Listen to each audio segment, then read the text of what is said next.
Bienvenidos a este audiolibro de Frankenstein, una de las historias más profundas, inquietantes y humanas jamás escritas.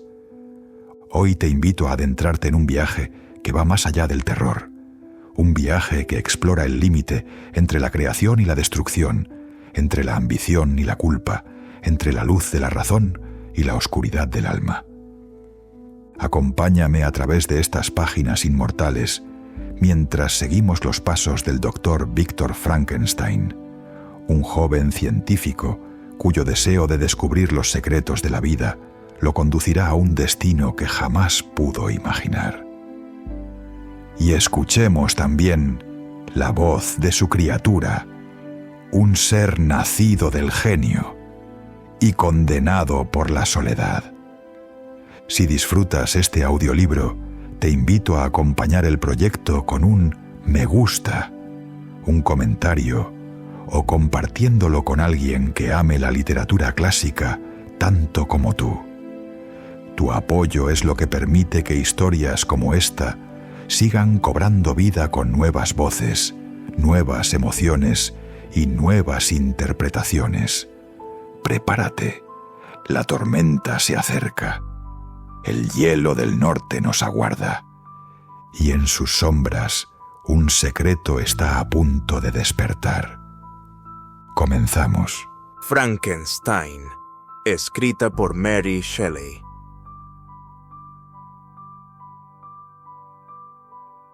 Carta 1. A la señora Savage, Inglaterra. San Petersburgo, 11 de diciembre de 1700 ***. Te alegrará saber que no ha ocurrido ningún percance al principio de una aventura que siempre consideraste cargada de malos presagios. Llegué aquí ayer, y mi primera tarea es asegurarle a mi querida hermana que me hallo perfectamente y que tengo una gran confianza en el éxito de mi empresa. Me encuentro ya muy al norte de Londres y mientras camino por las calles de Petersburgo, siento la brisa helada norteña que fortalece mi espíritu y me llena de gozo. ¿Comprendes este sentimiento? Esta brisa que llega desde las regiones hacia las que me dirijo me trae un presagio de aquellos territorios helados. Animadas por ese viento cargado de promesas, mis ensoñaciones se tornan más apasionadas y vividas. En vano intento convencerme de que el polo es el reino del hielo y la desolación. Siempre se presenta a mi imaginación como la región de la belleza y del placer. Allí, Margaret, el sol siempre permanece visible, con su enorme disco bordeando el horizonte y esparciendo un eterno resplandor. Allí, porque con tu permiso, hermana mía, debo depositar alguna confianza en los navegantes que me precedieron. Allí la nieve y el hielo se desvanecen, y navegando sobre un mar en calma, el navío se puede deslizar suavemente hasta una tierra que supera en maravillas y belleza a todas las regiones descubiertas hasta hoy en el mundo habitado. Puede que sus paisajes y sus características sean incomparables, como ocurre en efecto con los fenómenos de los cuerpos celestes en estas soledades ignotas. Que no podremos esperar de unas tierras que gozan de luz eterna. Allí podré descubrir la maravillosa fuerza que atrae la aguja de la brújula, y podré comprobar miles de observaciones celestes que precisan solo que se lleve a cabo este viaje para conseguir que todas sus aparentes contradicciones adquieran coherencia para siempre. Saciaré mi ardiente curiosidad cuando vea esa parte del mundo que nadie visitó jamás antes y cuando pise una tierra que no fue hollada jamás por el pie del hombre. Esos son mis motivos y son suficientes para aplacar cualquier temor ante los peligros o la muerte, y para obligarme a emprender este penoso viaje con la alegría de un muchacho que sube a un pequeño bote, con sus compañeros de juegos, con la intención de emprender una expedición para descubrir las fuentes del río de su pueblo. Pero, aun suponiendo que todas esas conjeturas sean falsas, no podrás negar el inestimable beneficio que aportaré a toda la humanidad, hasta la última generación, con el descubrimiento de una ruta cerca del polo que conduzca hacia esas regiones para llegar a las cuales, en la actualidad, se precisan varios meses, o con el descubrimiento del secreto del imán, lo cual, si es que es posible, solo puede llevarse a cabo mediante una empresa como la mía. Estas reflexiones han mitigado el nerviosismo con el que comencé mi carta, y siento que mi corazón arde ahora con un entusiasmo que me eleva al cielo, porque nada contribuye tanto a tranquilizar el espíritu como un propósito firme, un punto en el cual el alma pueda fijar su mirada intelectual. Esta expedición fue mi sueño más querido desde que era muy joven. Leí con fruición las narraciones de los distintos viajes que se habían realizado con la idea de alcanzar el norte del Océano Pacífico a través de los mares que rodean el polo. Seguramente recuerdes que la biblioteca de nuestro buen tío Thomas se reducía a una historia de todos los viajes realizados con intención de descubrir nuevas tierras. Mi educación fue descuidada, aunque siempre me apasionó la lectura. Aquellos libros fueron mi estudio día y noche, y a medida que los conocía mejor, aumentaba el pesar que sentí cuando, siendo un niño, supe que la última voluntad de mi padre prohibía a mi tío que me permitiera embarcar y abrazar la vida de marino. Esos fantasmas desaparecieron cuando, por vez primera, leí con detenimiento a aquellos poetas cuyas efusiones capturaron mi alma y la elevaron al cielo. Yo mismo me convertí también en poeta y durante un año viví en un paraíso de mi propia invención. Imaginaba que yo también podría ocupar un lugar en el templo donde se veneran los nombres de Homero y Shakespeare. Tú sabes bien cómo fracasé y cuán duro fue para mí aquel desengaño. Pero precisamente por aquel entonces recibí la herencia de mi primo y mis pensamientos regresaron al cauce que habían seguido hasta entonces. Ya han pasado 6 años desde que decidí llevar a cabo esta empresa. Incluso ahora puedo recordar la hora en la cual decidí emprender esta aventura. Empecé por someter mi cuerpo a las penalidades. Acompañé a los balleneros en varias expediciones al Mar del Norte y voluntariamente sufrí el frío, el hambre, la sed y la falta de sueño. Durante el día, a menudo trabajé más duro que el resto de los marineros y dediqué mis noches al estudio de las matemáticas, la teoría de la medicina y aquellas ramas de las ciencias físicas de las cuales un marino aventurero podría obtener gran utilidad práctica. En 2 ocasiones me enrolé como suboficial en un ballenero groenlandés y me desenvolví bastante bien. Debo reconocer que me sentí un poco orgulloso cuando el capitán me ofreció ser el segundo de a bordo en el barco y me pidió muy encarecidamente que me quedara con él, pues consideraba que mis servicios le eran muy útiles. Y ahora, querida Margaret, ¿no merezco protagonizar una gran empresa? Mi vida podría haber transcurrido entre lujos y comodidades, pero he preferido la gloria a cualquier otra tentación que las riquezas pudieran ponerme en mi camino. Oh, ojalá que algunas palabras de ánimo me confirmaran que es posible. Mi valor y mi decisión son firmes, pero mi esperanza a veces duda y mi ánimo con frecuencia decae. Estoy a punto de emprender un viaje largo y difícil, y los peligros del mismo exigirán que mantenga toda mi fortaleza. No solo se me pedirá que eleve el ánimo de los demás, sino que me veré obligado a sostener mi propio espíritu cuando el de los demás desfallezca. Esta es la época más favorable para viajar en Rusia. Los habitantes de esta parte se deslizan con rapidez con sus trineos sobre la nieve. El desplazamiento es muy agradable y, en mi opinión, mucho más placentero que los viajes en las diligencias inglesas. El frío no es excesivo, especialmente si vas envuelto en pieles, una indumentaria que no he tardado en adoptar, porque hay una gran diferencia entre andar caminando por cubierta y quedarse sentado sin hacer nada durante horas, cuando la falta de movilidad provoca que la sangre se te congele prácticamente en las venas. No tengo ninguna intención de perder la vida en el camino que va desde San Petersburgo y Arcángel. Partiré hacia esta última ciudad dentro de 15 días o 3 semanas, y mi intención es fletar un barco allí, lo cual podrá hacerse fácilmente si le pago el seguro al propietario, y contratar a tantos marineros como considere necesarios entre aquellos que estén acostumbrados a la caza de ballenas. No tengo intención de hacerme a la mar hasta el mes de junio. ¿Y cuándo regresaré? Ah, mi querida hermana, ¿cómo puedo responder a esa pregunta? Si tengo éxito, transcurrirán muchos meses, quizá años, antes de que podamos encontrarnos de nuevo. Si fracaso, me verás pronto. O nunca. Adiós, mi querida, mi buena Margaret. Que el cielo derrame todas las bendiciones sobre ti y me proteja a mí, para que pueda ahora y siempre demostrarte mi gratitud por todo tu cariño y tu bondad. Tu afectuoso hermano, R. Walton. Carta 2. A la señora Saville, Inglaterra. Arcángel, 28 de marzo de 1700. Asterisco. Qué despacio pasa el tiempo aquí, atrapado como estoy por el hielo y la nieve. He dado un paso más para llevar a cabo mi proyecto. Ya he alquilado un barco y me estoy ocupando ahora de reunir a la tripulación. Los que ya he contratado parecen ser hombres de los que uno se puede fiar y desde luego parecen intrépidos y valientes. Pero hay una cosa que aún no me ha sido posible conseguir, y siento esa carencia como una verdadera desgracia. No tengo ningún amigo, Margaret. Cuando esté radiante con el entusiasmo de mi éxito, no habrá nadie que comparta mi alegría. Y si me asalta la tristeza, nadie intentará consolarme en la amargura. Puedo plasmar mis pensamientos en el papel, es cierto, pero ese me parece un modo muy pobre de comunicar mis sentimientos. Me gustaría contar con la compañía de un hombre que me pudiera comprender, cuya mirada contestara a la mía. Puedes acusarme de ser un romántico, mi querida hermana, pero siento amargamente la necesidad de contar con un amigo. No tengo a nadie junto a mí que sea tranquilo pero valiente, que posea un espíritu cultivado y, al tiempo, de mente abierta, cuyos gustos se parezcan a los míos, para que apruebe o corrija mis planes. Qué necesario sería un amigo así para enmendar los errores de tu pobre hermano. Soy demasiado impulsivo en mis actos y demasiado impaciente ante las dificultades. Pero hay otra desgracia que me parece aún mayor, y es haberme educado yo solo. Durante los primeros 14 años de mi vida nadie me puso normas y no leí nada salvo los libros de viajes del tío Thomas. A esa edad empecé a conocer a los poetas más celebrados de nuestra patria, pero solo cuando ya no podía obtener los mejores frutos de tal decisión, comprendí la necesidad de aprender otras lenguas distintas a las de mi país natal. Ahora tengo 28 años y en realidad soy más ignorante que un estudiante de 15. Es cierto que he reflexionado más y que mis sueños son más ambiciosos y grandiosos, pero como dicen los pintores, necesitan armonía. Y por eso me hace mucha falta un amigo que tenga el suficiente juicio para no despreciarme como romántico y el suficiente cariño hacia mí como para intentar ordenar mis pensamientos.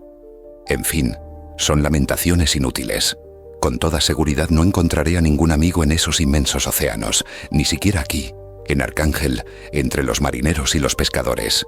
Sin embargo, incluso en esos rudos pechos laten algunos sentimientos, ajenos a lo peor de la naturaleza humana.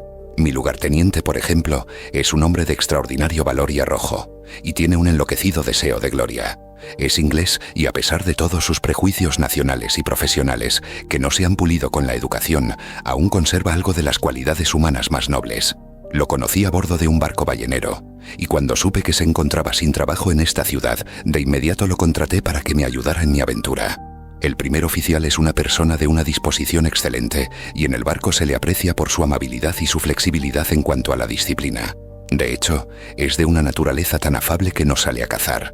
El entretenimiento más común aquí, y a menudo, el único, solo porque no soporta ver cómo se derrama sangre inútilmente. Además, es de una generosidad casi heroica. Hace algunos años estuvo enamorado de una joven señorita rusa de mediana fortuna, y como mi oficial había amasado una considerable suma por sus buenos oficios, el padre de la muchacha consintió que se casaran. Antes de la ceremonia vio una vez a su prometida y ella, anegada en lágrimas y arrojándose a sus pies, le suplicó que la perdonara, confesando al mismo tiempo que amaba a otro, pero que era pobre y que su padre nunca consentiría ese matrimonio. Mi generoso amigo consoló a la suplicante joven y tras informarse del nombre de su amante, de inmediato partió en su busca. Ya había comprado una granja con su dinero y había pensado que allí pasaría el resto de su vida, pero se la entregó a su rival, junto con el resto de sus ahorros para que pudiera comprar algún ganado, y luego él mismo le pidió al padre de la muchacha que consintiera el matrimonio con aquel joven. Pero el viejo se negó obstinadamente, diciendo que había comprometido su honor con mi amigo. Este, viendo la inflexibilidad del padre, abandonó el país y no regresó hasta que no supo que su antigua novia se había casado con el joven a quien verdaderamente amaba. ¡Qué hombre más noble!, pensarás. Y es cierto, pero después de aquello ha pasado toda su vida a bordo de un barco y apenas conoce otra cosa que no sean maromas y obenques. Pero no creas que estoy dudando en mi decisión porque me queje un poco, o porque imagine un consuelo a mis penas que tal vez jamás llegue a conocer. Mi resolución es tan firme como el destino, y mi viaje solo se ha retrasado hasta que el tiempo permita que nos hagamos a la mar. El invierno ha sido horriblemente duro, pero la primavera promete ser mejor, e incluso se dice que se adelantará considerablemente, así que tal vez pueda zarpar antes de lo que esperaba. No haré nada precipitadamente. Me conoces lo suficiente como para confiar en mi prudencia y reflexión, puesto que ha sido así siempre que la seguridad de otros se ha confiado a mi cuidado. Apenas puedo describirte cuáles son mis sensaciones ante la perspectiva inmediata de emprender esta aventura. Es imposible comunicarte esa sensación de temblorosa emoción, a medio camino entre el gozo y el temor, con la cual me dispongo a partir. Me dirijo hacia regiones inexploradas, a la tierra de las brumas y la nieve, pero no mataré ningún albatros, así que no temas por mi vida. Te veré de nuevo después de haber surcado estos océanos inmensos y tras rodear el cabo más meridional de África o América. Apenas me atrevo a confiar en semejante triunfo, sin embargo ni siquiera puedo soportar la idea de enfrentarme a la otra cara de la moneda. Escríbeme siempre que puedas. Tal vez pueda recibir tus cartas en algunas ocasiones, aunque esa posibilidad se me antoja muy dudosa, cuando más las necesite para animarme. Te quiero muchísimo. Recuérdame con cariño si no vuelves a saber de mí. Tu afectuoso hermano, R. Walton.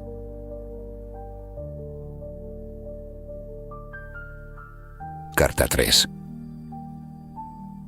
A la señora Saville, Inglaterra, Día 7 de julio de 1700 ***. Mi querida hermana, te escribo apresuradamente unas líneas para decirte que me encuentro bien y que he adelantado mucho en mi viaje. Esta carta llegará a Inglaterra por un marino mercante que regresa ahora a casa desde Arcángel. Es más afortunado que yo, que quizá no pueda ver mi tierra natal durante muchos años. En cualquier caso, estoy muy animado. Mis hombres son valientes y aparentemente fieles y resueltos. Ni siquiera parecen asustarles los témpanos de hielo que continuamente pasan a nuestro lado flotando y que nos advierten de los peligros de la región en la que nos internamos. Ya hemos alcanzado una latitud elevadísima, pero estamos en pleno verano y aunque no hace tanto calor como en Inglaterra, los vientos del sur, que nos empujan velozmente hacia esas costas que tan ardientemente deseo encontrar, soplan con una reconfortante calidez que no esperaba. Hasta este momento no nos han ocurrido incidentes que merezcan apuntarse en una carta. Quizá 1 o 2 temporales fuertes y la rotura de un mástil, pero son accidentes que los marinos experimentados ni siquiera se acuerdan de anotar, y me daré por satisfecho si no nos ocurre nada peor durante nuestro viaje. Adiós, mi querida Margaret. Puedes estar segura de que tanto por mí como por ti no me enfrentaré al peligro innecesariamente. Seré sensato, perseverante y prudente. Da recuerdos de mi parte a todos mis amigos en Inglaterra. Con todo mi cariño, R. Walton. Carta 4. A la señora Saville, Fenton, Inglaterra. Día 5 de agosto de 1700. ***. Nos ha ocurrido un suceso tan extraño que no puedo evitar anotarlo, aunque es muy probable que nos encontremos antes de que estas cuartillas de papel lleguen a ti. El pasado lunes, el día 31 de julio, estábamos prácticamente cercados por el hielo que rodeaba al barco por todos lados, y apenas había espacio libre en el mar para mantenerlo a flote. Nuestra situación era un tanto peligrosa, especialmente porque una niebla muy densa nos envolvía, así que decidimos arriar velas y detenernos a la espera de que tuviera lugar algún cambio en la atmósfera y en el tiempo. Alrededor de las 2 levantó la niebla y comprobamos que había, extendiéndose en todas direcciones, vastas e irregulares llanuras de hielo que parecían no tener fin. Algunos de mis camaradas dejaron escapar un lamento y yo mismo comencé a preocuparme y a inquietarme, cuando de repente una extraña figura atrajo nuestra atención y consiguió distraernos de la preocupación que sentíamos por nuestra propia situación. Divisamos un carruaje bajo, amarrado sobre un trineo y tirado por perros, que se dirigía hacia el norte, a una distancia de media milla de nosotros. Un ser que tenía toda la apariencia de un hombre, pero al parecer con una altura gigantesca, iba sentado en el trineo y guiaba a los perros. Vimos el rápido avance del viajero con nuestros catalejos hasta que se perdió entre las lejanas quebradas del hielo. Aquella aparición provocó en nosotros un indecible asombro. Creíamos que estábamos a 100 millas de tierra firme, pero aquel suceso parecía sugerir que en realidad no nos encontrábamos tan lejos como suponíamos.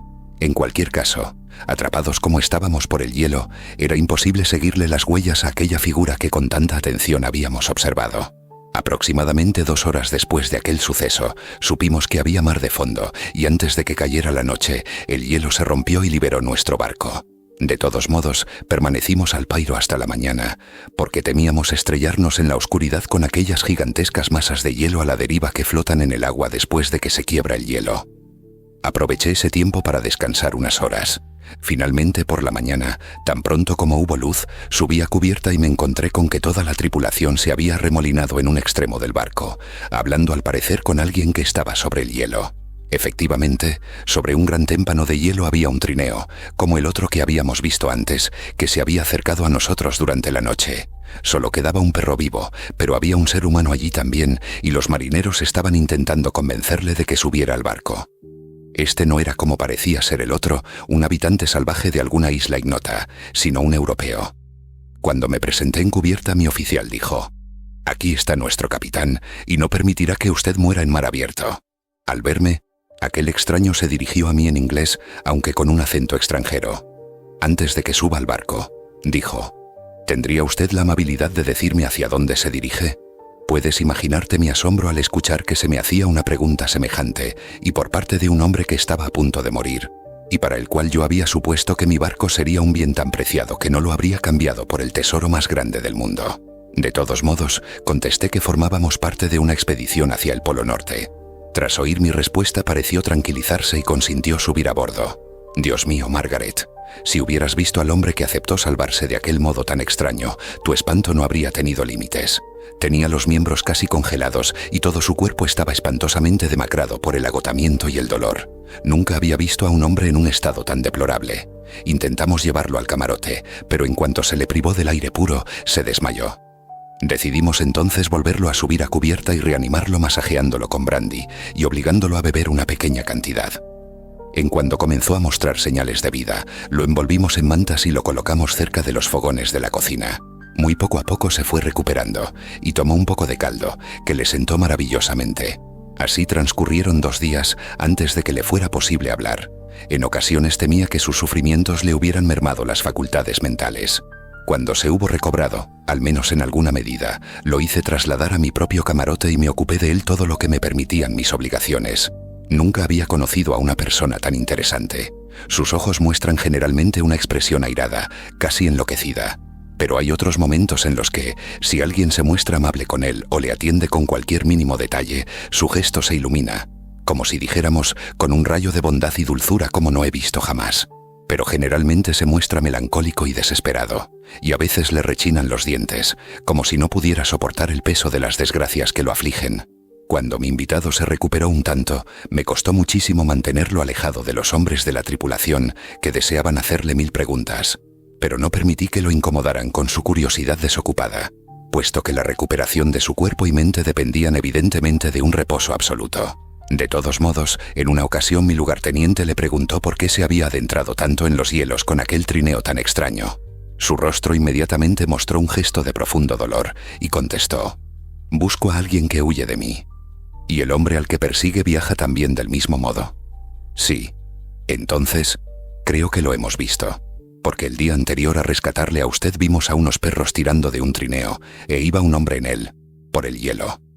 Esto llamó la atención del viajero desconocido, e hizo muchas preguntas respecto a la ruta que había seguido aquel demonio. Así lo llamó. Poco después, cuando ya estábamos los dos solos, me dijo: «Seguramente he despertado su curiosidad como la de esa buena gente, pero es usted demasiado considerado como para hacerme preguntas. Está usted en lo cierto. De todos modos, sería una impertinencia y una desconsideración por mi parte molestarle con cualquier curiosidad. Sin embargo, me ha salvado usted de una situación difícil y peligrosa. Ha sido usted muy caritativo al devolverme a la vida». Poco después me preguntó si yo creía que el hielo, al resquebrajarse, podría haber acabado con el otro trineo. Le contesté que no podía responder con certeza alguna, porque el hielo no se había quebrado hasta cerca de medianoche y el otro viajero podría haber alcanzado un lugar seguro antes, pero eso tampoco podría afirmarlo con certeza. A partir de ese momento, el desconocido pareció muy deseoso de subir a cubierta para intentar avistar el trineo que le había precedido, pero lo he convencido de que se quede en el camarote, porque aún se encuentra demasiado débil para soportar el aire cortante. Pero le he prometido que alguno de mis hombres estará vigilando por él y que le dará cumplida noticia si se observa alguna cosa rara ahí fuera. Esto es lo que puedo decir hasta el día de hoy respecto a este extraño incidente. El desconocido ha ido mejorando poco a poco, pero permanece muy callado, y parece inquieto y nervioso cuando en el camarote entra cualquiera que no sea yo. Sin embargo, sus modales son tan amables y educados que todos los marineros se preocupan por él, aunque han hablado muy poco con él. Por mi parte comienzo a apreciarlo como a un hermano, y su constante y profundo dolor provoca en mí un sentimiento de comprensión y compasión. Debe de haber sido un ser maravilloso en otros tiempos, puesto que incluso ahora, en la derrota, resulta tan atractivo y encantador. En una de mis cartas, mi querida Margaret, te dije que no encontraría a ningún amigo en este vasto océano. Sin embargo, he encontrado a un hombre al que, antes de que su espíritu se hubiera quebrado por el dolor, yo habría estado encantado de considerar como a un hermano del alma. Seguiré escribiendo mi diario respecto a este desconocido cuando me sea posible, si es que se producen acontecimientos novedosos que merezcan relatarse. A la señora Saville de Foddy, Inglaterra. Día 13 de agosto de 1700 ***. El aprecio que siento por mi invitado aumenta cada día. Este hombre despierta a mí a un tiempo mi admiración y mi piedad hasta extremos asombrosos. ¿Cómo puedo ver a un ser tan noble destrozado por la desdicha sin sentir una tremenda punzada de dolor? Es tan amable y tan inteligente, y es muy culto, y cuando habla, aunque escoge sus palabras con elegante cuidado, éstas fluyen con una facilidad y una elocuencia sin igual. Ahora ya se encuentra muy restablecido de su enfermedad y está continuamente encubierta, al parecer buscando el trineo que iba delante de él. Sin embargo, aunque parece infeliz, ya no está tan espantosamente sumido en su propio dolor, sino que se interesa también mucho por los asuntos de los demás. Me ha hecho muchas preguntas sobre mis propósitos y le he contado mi pequeña historia con franqueza. Parecía alegrarse de la confianza que le demostré y me sugirió algunas modificaciones en mi plan que me parecieron extremadamente útiles.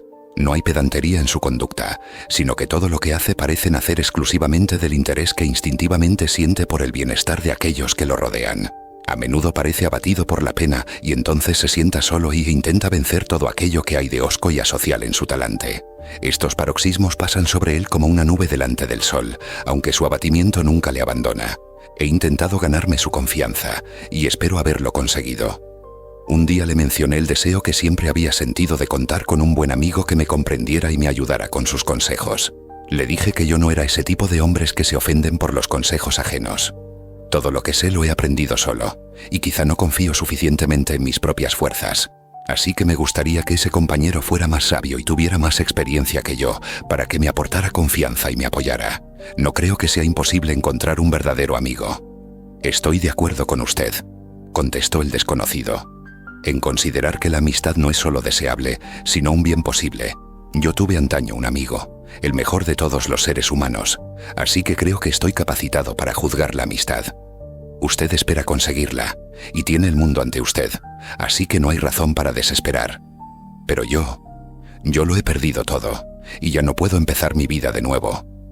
Cuando dijo eso, su rostro adoptó un expresivo gesto de serenidad y dolor que me llegó al corazón, pero él permaneció en silencio y después se retiró a su camarote. Aunque tiene el alma destrozada, nadie aprecia más que él las bellezas de la naturaleza. El cielo estrellado, el mar y todos los paisajes que nos proporcionan estas maravillosas regiones parecen tener aún el poder de elevar su alma. Un hombre como él tiene una doble existencia. Puede sufrir todas las desgracias y caer abatido por todos los desengaños. Sin embargo, cuando se encierre en sí mismo, será como un espíritu celestial, que tiene un halo en torno a sí, cuyo cerco no puede atravesar ni la angustia ni la locura. Te burlas por el entusiasmo que muestro respecto a este extraordinario vagabundo. Si es así, debes de haber perdido esa inocencia que fue antaño tu encanto característico. Sin embargo, si quieres, puedes sonreír ante la emoción de mis palabras, mientras yo encuentro cada día nuevas razones para repetirlas. Día 19 de agosto de 1700 ***. Ayer el desconocido me dijo: naturalmente, capitán Walton, se habrá dado cuenta de que he sufrido grandes e insólitas desventuras. En cierta ocasión pensé que el recuerdo de esas desgracias moriría conmigo, pero usted ha conseguido que cambie de opinión. Usted busca conocimiento y sabiduría, como lo busqué yo, y espero de todo corazón que el fruto de sus deseos no sea una víbora que le muerda, como lo fue para mí. No sé si el relato de mis desgracias le resultará útil. Sin embargo, si así lo quiere, escuche mi historia.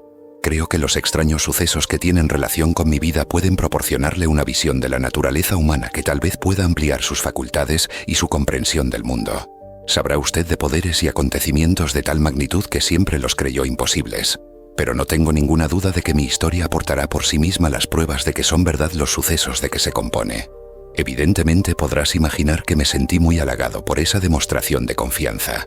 Sin embargo, apenas podía soportar que tuviera que sufrir de nuevo el dolor de contarme sus desgracias. Estaba deseoso de oír el relato prometido, en parte por curiosidad y en parte por el vivo deseo de intentar cambiar su destino, si es que semejante cosa estaba en mi mano. Expresé estos sentimientos en mi respuesta. «Gracias por su comprensión», contestó. «Pero es inútil. Mi destino casi está cumplido. No espero más que una cosa, y luego podré descansar en paz». «Comprendo sus sentimientos», añadió, viendo que yo tenía intención de interrumpirle. «Pero está usted muy equivocado, amigo mío, si me permite que le llame así. Nada puede cambiar mi destino. Escuche mi historia, y entenderá usted por qué está irrevocablemente decidido». Luego me dijo que comenzaría a contarme su historia al día siguiente, cuando yo dispusiera de algún tiempo. Esta promesa me arrancó los más calurosos agradecimientos. He decidido que todas las noches, cuando no esté demasiado ocupado, escribiré lo que me cuente durante el día, con tanta fidelidad como me sea posible y con sus propias palabras. Y si tuviera muchos compromisos, al menos tomaré notas. El manuscrito sin duda te proporcionará un gran placer, pero yo, que lo conozco, y que escucharé la historia de sus propios labios, con cuánto interés y con cuánto cariño lo leeré algún día, en el futuro.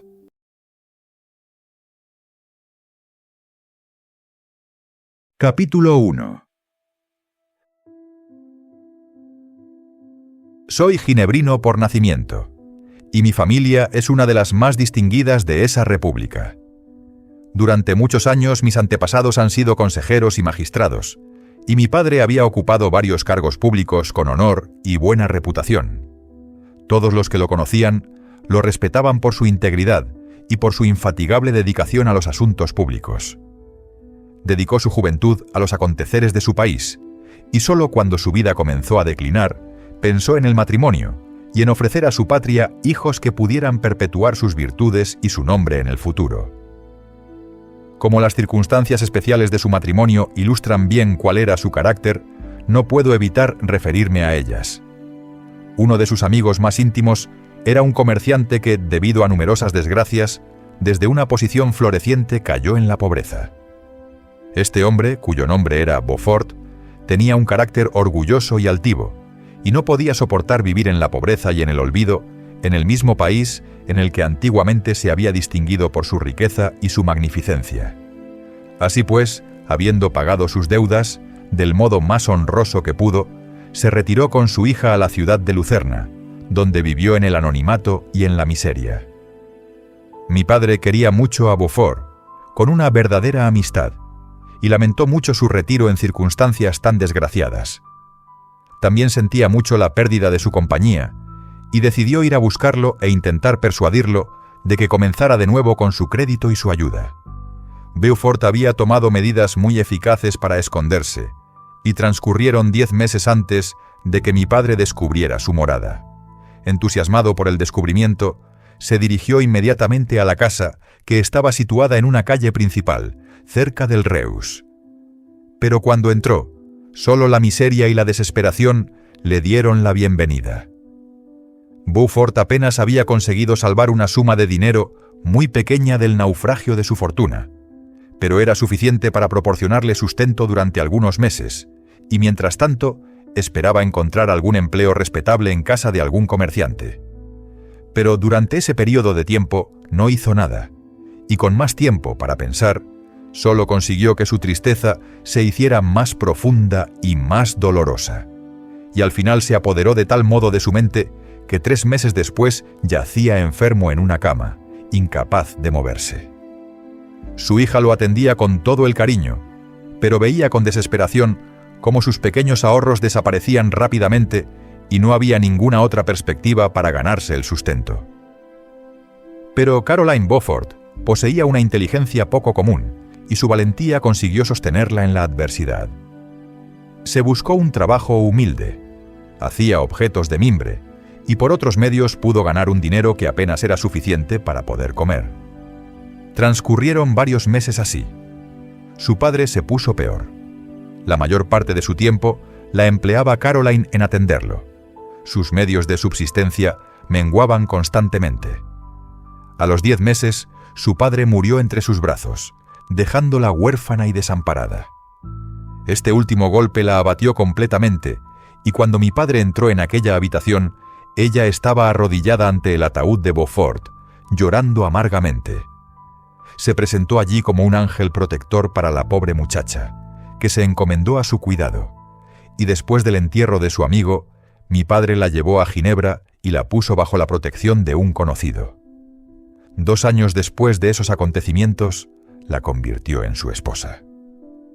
Cuando mi padre se convirtió en esposo y padre, descubrió que los deberes de su nueva situación le ocupaban tanto tiempo que tuvo que abandonar muchos de sus trabajos públicos y dedicarse a la educación de sus hijos. Yo era el mayor y estaba destinado a ser el sucesor en todos sus trabajos y obligaciones. Nadie en el mundo habrá tenido padres más cariñosos que los míos. Mi bienestar y mi salud fueron sus únicas preocupaciones, especialmente porque durante muchos años yo fui su único hijo. Pero antes de continuar con mi historia, debo contar un incidente que tuvo lugar cuando tenía 4 años de edad. Mi padre tenía una hermana que lo adoraba y que se había casado muy joven con un caballero italiano. Poco después de su matrimonio, ella había acompañado a su marido a su país natal, y durante algunos años mi padre no tuvo apenas contacto con ella. Por esas fechas, ella murió, y pocos meses después, mi padre recibió una carta de su cuñado, que le comunicaba su intención de casarse con una dama italiana, y le pedía a mi padre que se hiciera cargo de la pequeña Elizabeth, la única hija de su hermana fallecida. «Es mi deseo que la consideres como si fuera tu propia hija», decía en la carta, «y que la eduques en consecuencia. La fortuna de su madre quedará a su disposición, y te remitiré los documentos para que tú mismo los custodies. Te ruego que reflexiones mi propuesta y decidas si prefieres educar a tu sobrina tú mismo o encomendar esa tarea a una madrastra». Mi padre no lo dudó e inmediatamente viajó a Italia para acompañar a la pequeña Elizabeth a su futuro hogar. Muy a menudo oí decir a mi madre que en aquel entonces era la niña más bonita que había visto jamás, y que incluso entonces ya mostraba signos de poseer un carácter amable y cariñoso.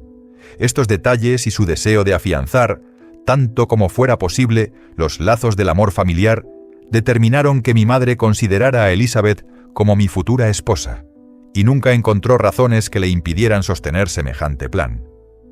Desde aquel momento, Elizabeth Lavenza se convirtió en mi compañera de juegos, y cuando crecimos, en mi amiga.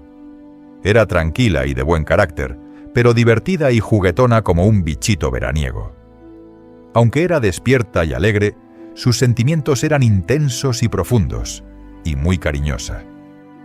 Disfrutaba de la libertad más que nadie, pero tampoco nadie era capaz de obedecer con tanto encanto a las órdenes o a los gustos de otros.